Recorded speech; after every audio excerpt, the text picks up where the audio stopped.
Right, so forget what I said about there being no mosquitoes, because as soon as it got dark and the wind started dying down, they came out in force, and it was a lot worse than at any other campsites.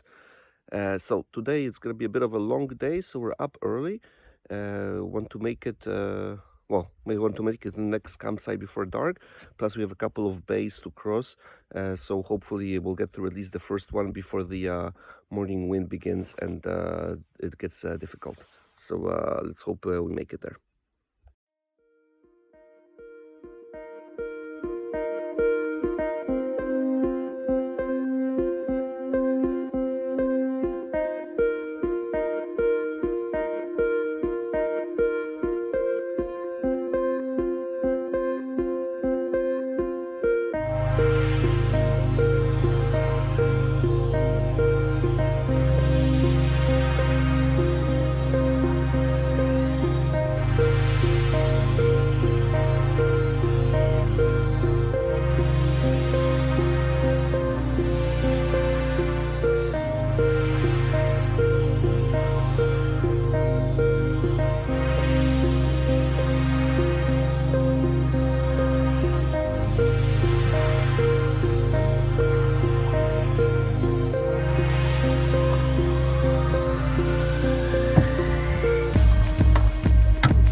So today we're at the Rogers Bay River Chiki.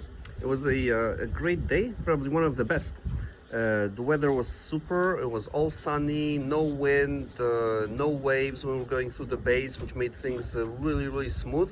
And even though we had a bit more ground to cover than before, we made it way earlier than yesterday, like an hour earlier actually. Than we made it yesterday to the last campsite. So let's just hope the mosquitoes here are as bad as at Plate River. And tomorrow should be an easy day, because even though it's longish, it's all downriver, so it should be smooth sailing. And one more thing, today we also spotted our first alligator, so that was pretty cool, and some more dolphins, like half a dozen of them. They came up for air like maybe 10-15 meters away from our canoe, so that was a pretty cool addition to the day.